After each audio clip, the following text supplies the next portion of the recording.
Yaxshi, o'g'liz videolarga oldik. Ona ko'z tegmasdan ancha ortda qoldi. Yomon holatlardan o'tib olishdi. Endi bu yog'iga qaysarlik qilmasdan yaxshi yeb, yaxshi ichib, kayfiyatini zo'r qilsa, yaxshi bo'lib ketadi. Shu. O'zi ancha o'zgan bilingandir o'g'liz yaxshi o'qib qolganini. Men o'zim ham minutdaga mana shuna nima qilib yo'q kundan o'zim boshqa bo'lib ketganman har kun havodaman. Erta bilan ham kechqurun ham keladi. Ortda qolgani rost bo'lsin. Yaxshi bo'lib ketishadi. Juda ko'p odamlar tuzalib ketgan. Men shu kasallikni davolash bo'yicha mana bunaqa Germaniyada o'qib keldim, videolarni qo'yganman.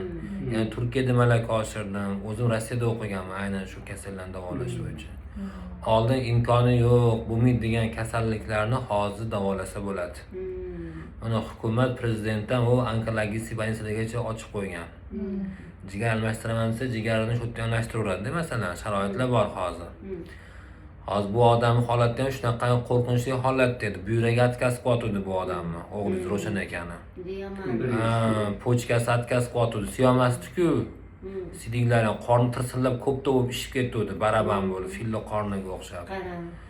Shular bilan Xudoning izni bilan avvalambor shu mana davolash protokoli o'zimizdan O'zbekistonda davolab shuni yaxshilab o'tiramiz. Mana o'g'liz cho'tki bo'lib qolgan. Hozir ham ishga chiqsa bo'ladi derdim. Yengil mehnat qilsa bo'ladi derdim. Endi kunsiqda olib qolishi mumkin. Endi shu yana 1-2 oy yaxshilab lecheniya qilsak, bundan ham yaxshi to'lishadi. Oldingidan vesop, oldin chakkaga kirib ketdi, bilasizmi? Anaqa bo'lib. Hozir qarang to'lishib qopti ancha. Ichaklardan so'rilyapti. Endi men bu 2-kurs ichaklarni yozib berdim, xudo xolasa. Oy, mana shuni olsalar. 2-kuni keladimi? Endi shu bilan 2-kurs lecheniya. Endi shu bilan avgust oyiga kelishligi kerak. Telefon qilib kelasiz. Endi men safarim bor. O'shan ketishim mumkin, o'qish bo'yicha, malaka oshirish bo'yicha xalqaro kongress bo'ladi, konferensiya o'shan ketyapman. O'shan telefon qilib kelasizlar. O'sha telefon qilib, ishdamanmi, yo'qmi shuni bilib turib, keyin kelasizlar. Hozir o'g'liz holati endi 100% idealniy bo'lib sog'ayib ketmagan, lekin 70-80% natija olgan. Shifo topib yaxshi bo'lgan. Sababi analizlari yaxshi, qonlari toza, bilirubinlari tushgan, albuminlari ko'tarilgan, oqsillari ko'tarilgan, holati yaxshi, mochivniy kreatinlari joyida, tem bo'lib o'zi mustaqil siyapti. O'zi siyapti. Bu katta yutuq. Shlanka tiqib qo'ygani yo'q yoki tabletka bilan siyayotgani yo'q, o'zi siyapti. Bu juda ham kattakon yutuq.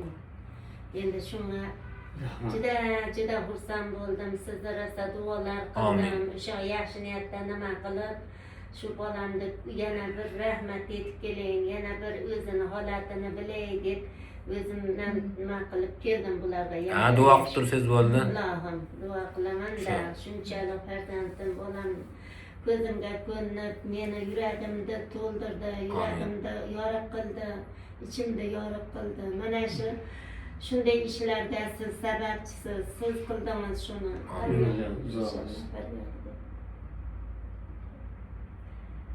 Ramazon bo'lsin, Rasululloh bo'lsin. Xudoya ko'plardan ko'plar salomat bo'lib, chiroyli bo'lib, ko'zlar bermasdan yana mana shu qo'llarimiz, yuzlarimiz, ko'zlarimiz odamlarda kuzatib, mana shunday mendaqalarga, onalarga ayniqsa zo'r qilib jo'natib, xursand qilib, xudo xolasa oilamizda, uylarimizda bosh bo'lib, yaxshi hayot kechiring, shirin hayot kechiring. Qizim bilan qo'sha qaringlar, farzandlarimga orzu-havasini ko'ringlar. Farzandlarim baxtlilar, salomat bo'lsin. Sizlar ularni baxtiga, sizlar salomat bo'linglar. Ota-onalarga yo'ldosh bo'linglar. Mana shu yerda stolda umrbod millionlarga kirib, mana shu stolda bo'shatmasdan el xalqqa xizmat qilib, mana shunday insonlarni tuzib qilganimiz, xudo xolasa hammalarni nimasi duolari sizga tegsin Allohim. Xudoya bundan ham martabangiz ulug' bo'lsin. Milyonlarga kirib, ularga bilan ko'zlar dard qilganingiz shu oxiri bo'lsin. Boshqa ko'rmang.